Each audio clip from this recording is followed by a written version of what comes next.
Hello and welcome to ITV News Meridian. Tonight's headlines here in the southeast. 2/3 of forecourts are out of fuel as the government holds talks on the crisis. So, how are businesses and families being affected? My mother can't walk and she wants to see my father too in hospital today or tomorrow. So she won't actually be able to go. If I don't have petrol in my car, my mother actually won't be able to see my father. More queues and diversions on the M25 as specialists spend the day dealing with a failure on a motorway bridge. A month since he fled the Taliban, a student tells us how he's being helped to rebuild his life in Sussex. And meet the first of our Pride of Britain fundraisers. Tonight, the 19-year-old who went in search of the best full English in memory of his mum and dad. Good evening.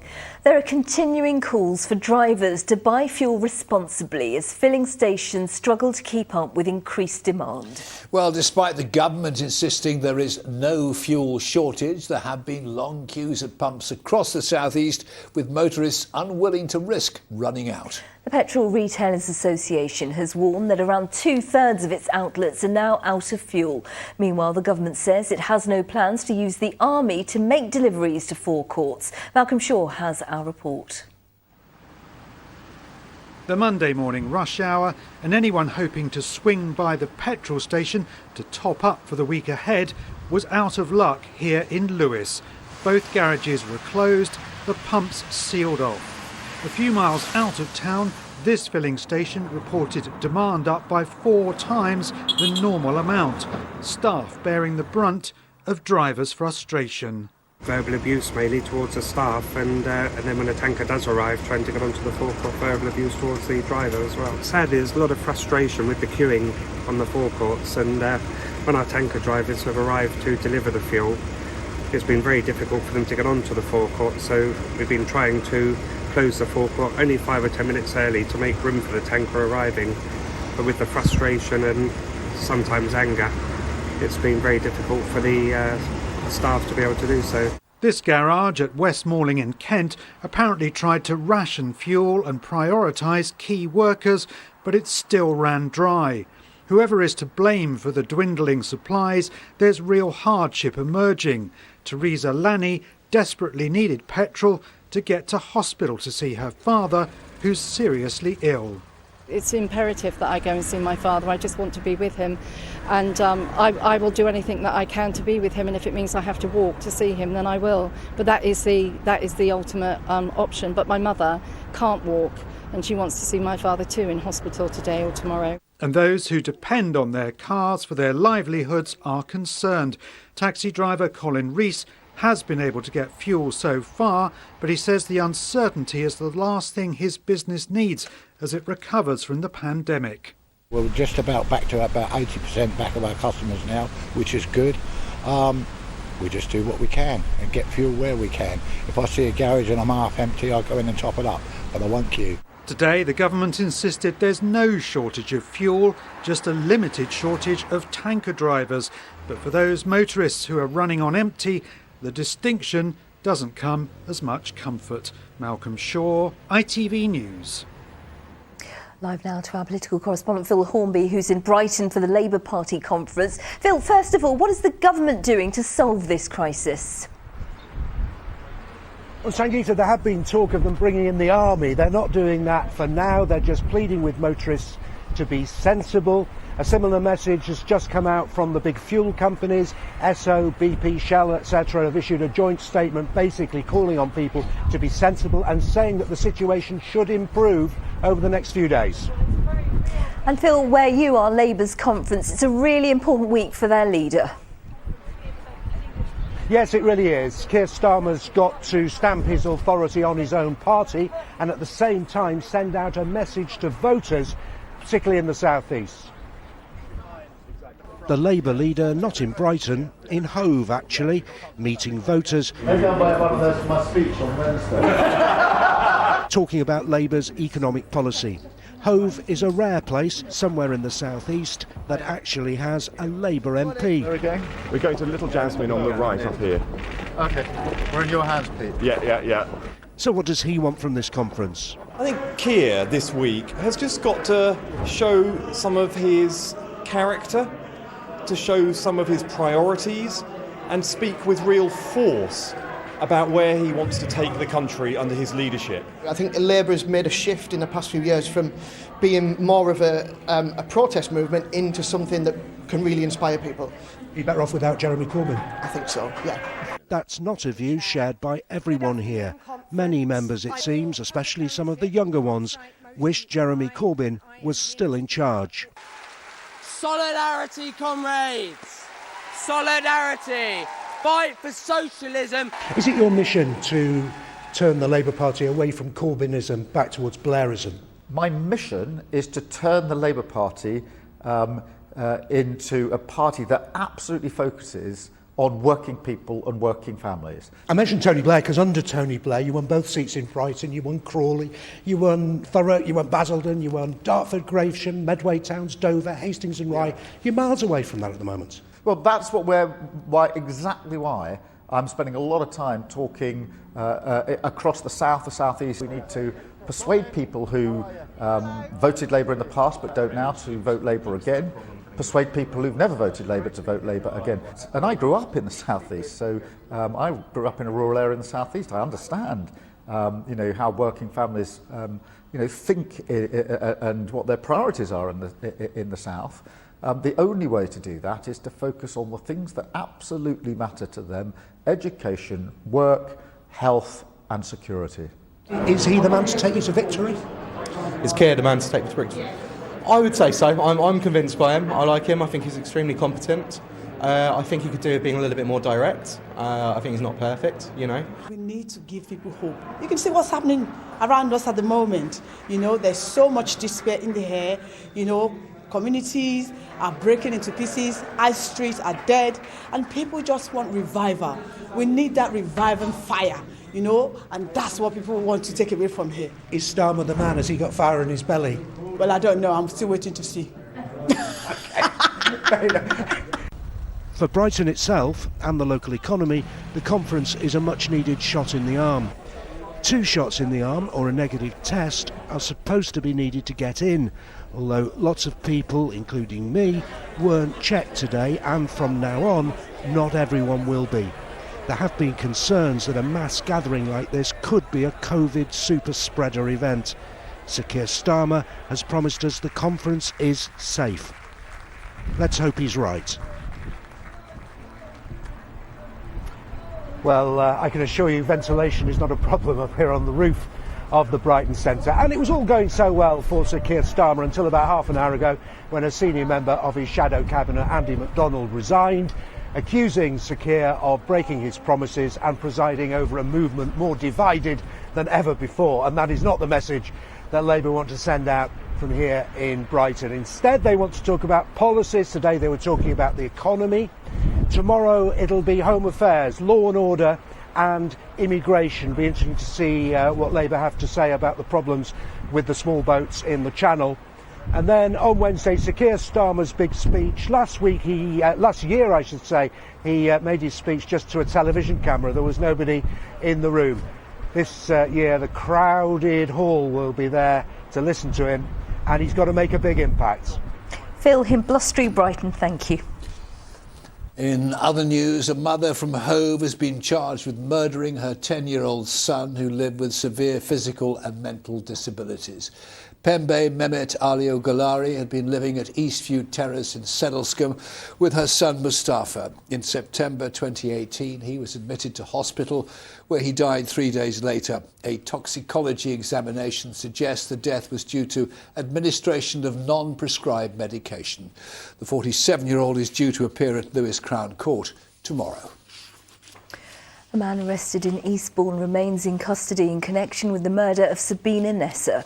The 28-year-old teacher had been walking to meet a friend in south-east London last week when she was fatally attacked. The 36-year-old's arrest has been described by police as a significant development. Emergency repair work to a damaged bridge on the M25 brought traffic on the QE2 bridge and clockwise London Orbital to a standstill today. A section of the road was closed at junction 3 with the M20, the Swanley interchange, for more than 5 hours, creating jams back to the Dartford crossing. Well, Sarah Saunders has been on the scene and said this in the past hour. At 8 o'clock this morning, National Highways had to close part of the M25 bridge that you can see over my shoulder because of a damaged bridge joint. Now, it seems to have been at the point where the bridge meets the road in lanes 1 and 2, going clockwise. Now, while emergency repairs were carried out there, traffic was forced off this slip road and had to go round and rejoin. Not much of a diversion, but as you can imagine, it wasn't very long until queues of well over an hour were forming and tailbacks 13 kilometres long right back to the QE2 bridge at Dartford. Now, that is particularly relevant today of all days because it's the route that some lorries will have been using to get into Kent from the Essex oil refineries. Now, repairs have been done, the road is reopened. This is what one leading civil engineer had to say. The problem with bridges is they expand and contract. They're much more exposed to temperature effects than buildings are typically, and they need machines to allow them to expand and contract. And it's the machines most often that fail. Bridge temperatures vary much more than air temperatures. So they heat up in the sun, especially when they've got black tops on them. Now, it's not long since this very junction was closed by climate activists Insulate Britain. They also blocked the entrance to the port of Dover last week, you'll remember. And today they were causing disruption elsewhere on the M25 near to Heathrow Airport in defiance of a court injunction. They say, however, we can expect more disruption from them in coming days and weeks. More news. A man from Sevenoaks has been jailed after police caught him trying to hide cocaine worth £2 million. Officers witnessed Roy Basson taking part in a drug deal before attempting to conceal 20 blocks of cocaine inside a specially built compartment in his van. The 39-year-old was sentenced to 11 years in prison. The biggest road building project in the southeast, which would connect Kent and Essex, is one step closer to construction. National Highways has announced the company shortlisted for the road's building contracts either side of the proposed Lower Thames crossing. New plans for the project are due to be submitted later this year after an original application was withdrawn. Now, last month we saw thousands of Afghan nationals being rescued as the Taliban took control of the country, with many of them being airlifted to the UK. But what happens to refugees once they arrive here? Well, a project launched by the University of Sussex is helping to provide support to students from Afghanistan who've been unable to access funding for things like household goods, books and warm clothing. One of those that has been helped by the scheme is Naimat Zafari, who is embracing his new life here. Tom Savides has been to meet him. This is Naimat Zafari's first day on campus at the University of Sussex. He feared he would never get to England to study after being caught up in the chaos at Kabul airport as the Taliban took control of Afghanistan. So it was a very shocking day of my whole life, which I will never forget. So we went there, and I went there, and there was this Talib boy who was just barely 16 or 17. So I said, well, I'm going for studies. But this guy, he very ironically looked at me and said, you know, I don't like your face. Get out of here, unless I'll blow you up. It must have been quite frightening. It was. I mean, if he would have slapped me, if he would have beaten me, or he would have killed me. As Kabul fell, thousands desperately tried to leave Afghanistan. Naimat was travelling with his family and a group of other students. It took them 2 days to get onto a British military plane. I saw British soldiers. They gave their hand to me, took me out of the pool, and they asked me, okay, who are with you in the shivering? Because we had a sign of shivering scholarship. And I pointed out to those who were with us, so we took out all that. The father of 4 young children has been accepted onto a scholarship programme to study governance, development and public policy. You could see my commitment towards education. My commitment is that I will make it, and I made it. I feel very proud. I feel fortunate. But from the other side, you know, I feel for my people, for my country. This year, 12 Afghan students have enrolled in courses here at the University of Sussex. Moves are now underway to support them through their studies with a fundraising campaign. Do you think you will ever return to Afghanistan to live? I'm a father of 3 daughters. If they say no to go to education, don't you think I'm playing with their life and taking them back to the country where education is no more there? And they have the right to do their education, and for which I fought. For which I've fought my whole life.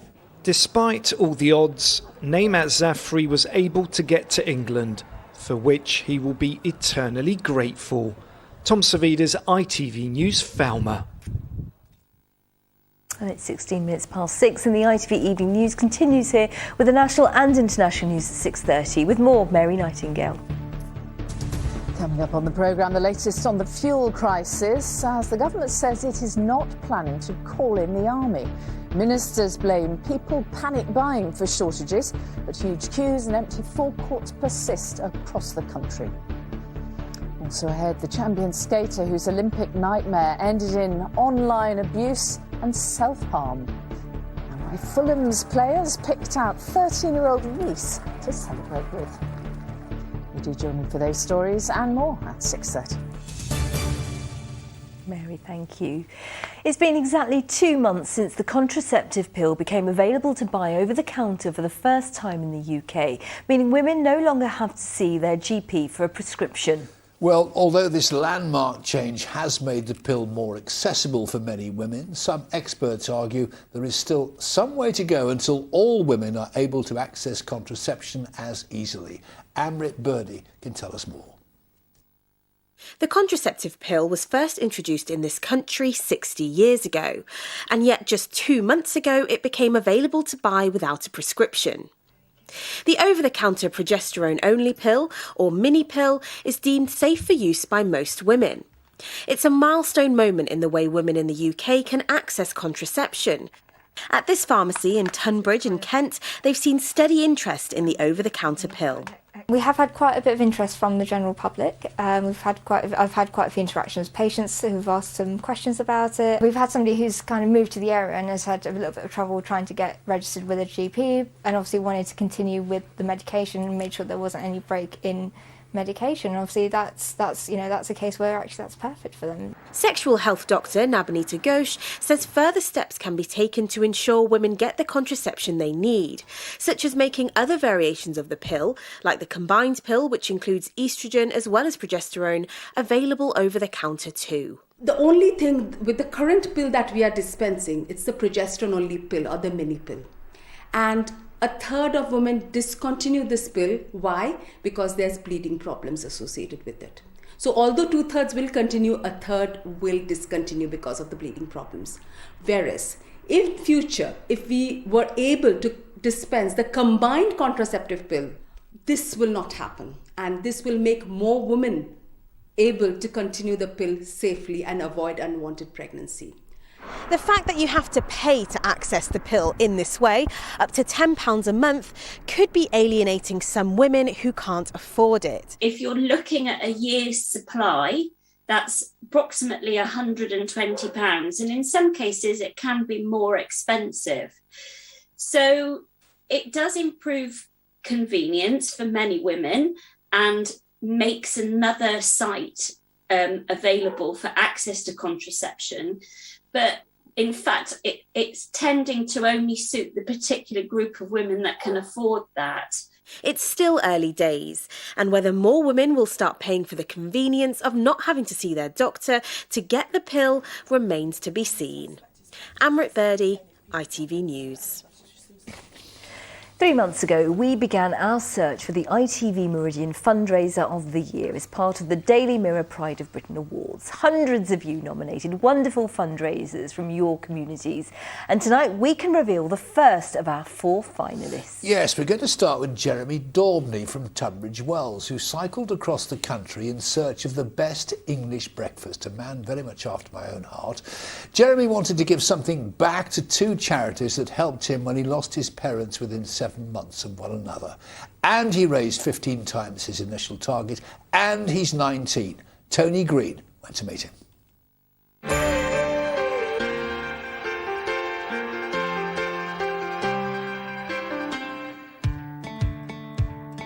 Touring Britain in search of its best breakfast is a charity challenge that many might sign up for. But Jeremy Daubeny did it on his bike and in support of two good causes that helped him deal with losing both his parents within 7 months. Typical teenage life ended at 15. You were a close family? We were very close, yeah. We all just got on really, really well. In May 2017, my mum Claire was diagnosed with motor neurone disease, and M&D is just this horrific condition where the muscles in your body slowly shut down. So it started off, her fingers stopped moving and she was unable to have any control over them. And then soon that spread to the rest of her body. Just watching someone you love so much suffer like that was horrific.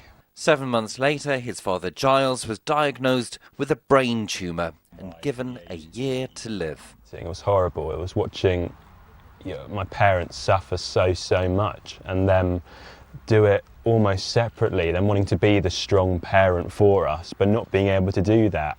You must have been completely unprepared for that. Yeah, completely unprepared for the diagnosis, but to an element, because the conditions progressed, they were degenerative, you kind of prepared yourself for the end, for the grief in itself. You grieve them while they're alive. Jeremy's parents wouldn't know him as a cyclist. He only got in the saddle last year during lockdown. Before long, he got the idea for a charity bike ride. He wanted to use my circumstances for something good. Cycling really helped me during lockdown, and breakfasts have always been a passion of mine. So I slowly come up with the challenge of cycling around Britain and trying to rate every full English I tasted, and slowly but surely the Tour de Full English came about. Covering 2,500 miles, his initial target was £2,500. By the end, he'd raised 37,500, something his sister Jess is very proud of. We haven't got any family in the country, so it's kind of brought everyone from around the world together, just rallying around Jeremy. Has it inspired you? I don't think I'll be going off and doing a 2,500 mile bike ride anytime soon, but it's definitely inspired me to share my story and really support these charities that have really supported us. I think the characters of my parents definitely motivated me. I know that if they are in my situation, they wouldn't have sat around and wallowed in their sorrows. At the end of the day, when you're presented with a bad deck of cards, you can either use it for good or just sit with it. And I wanted to use it for good. The money raised will help families just like Jeremy's and also help find a cure. An impressive achievement for someone who's had a lot on his plate. Tony Green, ITV News, Tunbridge Wells. And another fantastic fundraiser for you tomorrow. And Holly is with us in the studio now. Holly, lovely to see you. I had a week off last week and it was gorgeous, but this morning I got up and it wasn't so nice. No, I know. And you know, I always think autumn is such a funny season because you can get these huge variations in weather. It can be freezing, boiling, you can get rain warming, and it changes sort of moment to moment, it seems. And I don't know about you, but I hardly ever know what to wear. You need layers, I think, is the answer at this time of year. So September, it can still bring temperatures in the 30s and you've still got very warm seas, but equally it can start to get much chillier, and that's what we're seeing at the moment. And it's because of what we call air masses. So that's the characteristic of the air depending upon where it came from. It might sound a bit complicated, but let's take a look at what's happened over the last couple of days to sort of put that into perspective, if you like. So this was a picture from yesterday. This was Crowborough looking lovely in the sunshine, and yesterday we had our air mass coming up from the tropics. It was very warm, but if we pop on the jet stream, that's the boundary between colder air and warmer air. You've got that weather front pushing through, that brought all of the rain earlier on, and then you can see that colder air piling in behind, coming from the polar regions. So of course, similarly some sunshine out, but just such a different feel. So it's all changed, whether we like it or not. Let's have a look at the full forecast now with Holly Green.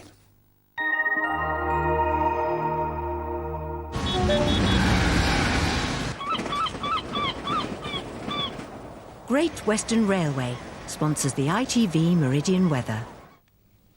Yes, I think it's fair to say that autumn is with us for this week. That chillier feel, showers, longer spells of rain and just a different feel than we've had throughout September so far.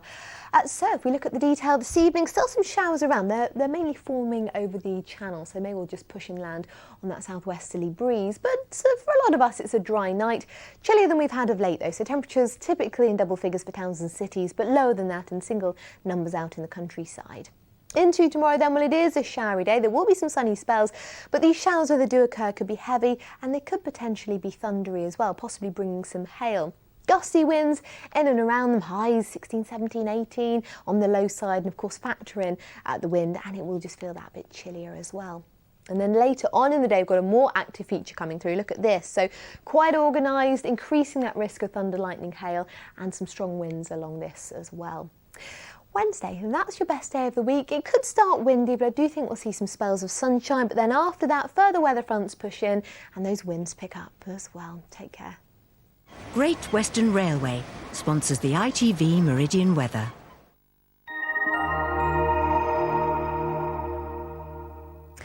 And in just a moment, the ITV Evening News Hour continues here with Mary Nightingale. Stacey Paul's got our late news round about 10:45. Join her if you possibly can. But for now, from the team here at ITV Meridian, thank you very much for watching. Enjoy your evening and take care. From all of us here. See you tomorrow. Bye-bye. Bye-bye.